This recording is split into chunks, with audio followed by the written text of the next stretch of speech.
कैसे हुआ रावण का जन्म। यह कथा आपको चौंका सकती है।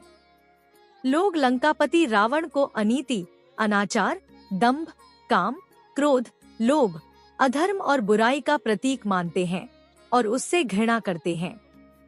लेकिन सबसे महत्वपूर्ण बात यहाँ यह है कि दशानन रावण में कितना ही राक्षसत्व क्यों न हो, उसके गुणों की अनदेखी नहीं की जा सकती।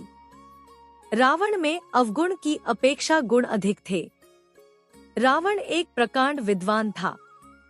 वेदशास्त्रों पर उसकी अच्छी पकड़ थी और वह भगवान भोले शंकर का अनन्य भक्त था।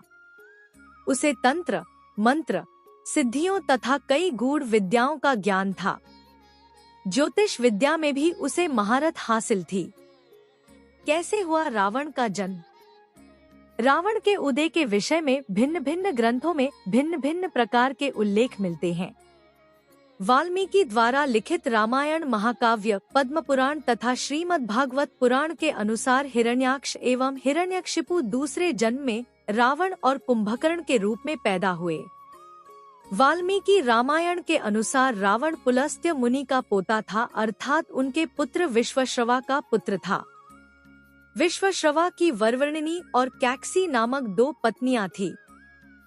वरवर्णिनी के कुबेर को जन्म देने पर सौतिया डाहवश कैकसी ने अशुभ समय में गर्भ धारण किया। इसी कारण से उसके गर्भ से रावण तथा कुंभकर्ण जैसे क्रूर स्वभाव वाले भयंकर राक्षस उत्पन्न हुए। तुलसीदास जी के रामचरितमानस में रावण का जन्म शाप के कारण हुआ है। वे नारद एवं प्रताप भानु की कथाओं को रावण के जन्म का कारण बताते हैं। पौराणिक कथा। इसके अनुसार भगवान विष्णु के दर्शन हेतु सनक, सनंदन आदि ऋषि बैकुंठ पधारे, परंतु भगवान विष्णु के द्वारपाल जय और विजय ने उन्हें प्रवेश देने से इनकार कर दिया। ऋषिगण अप्रसन्न हो गए और क्रोध में आकर जय विजय को शाप दे दिया कि तुम राक्षस हो जाओ।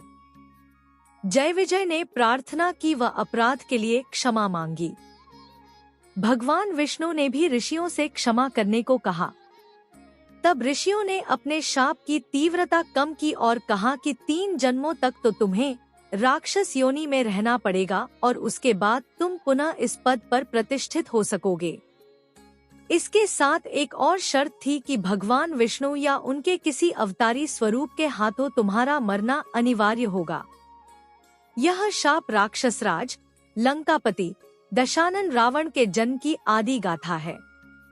भगवान विष्णु के ये द्वारपाल पहले जन्म में हिरण्याक्ष व हिरण्यकशिपु राक्षसों के रूप में जन्मे।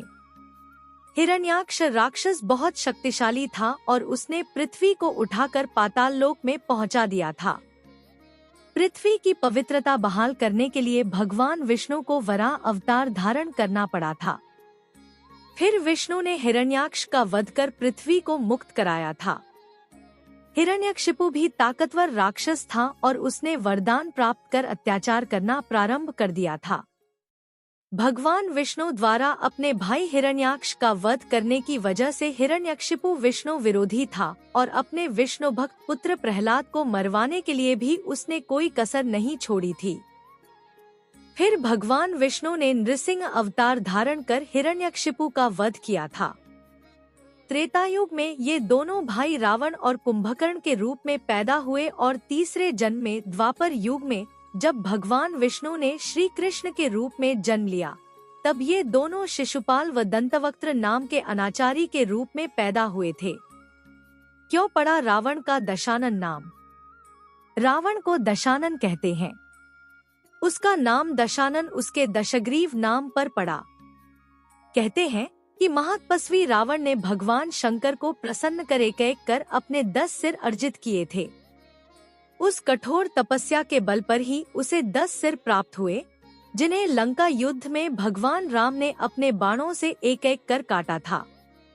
यदि रावण ने कठोर तपस्या से अर्जित अपने उन 10 सिरों की बुद्धि का सार्थक और सही इस्तेमाल किया होता तो शायद इतिहास में अपनी प्रकांड विद्वता के लिए अमर हो जाता और लोग उससे घृणा नहीं करते बल्कि उसकी पूजा करते।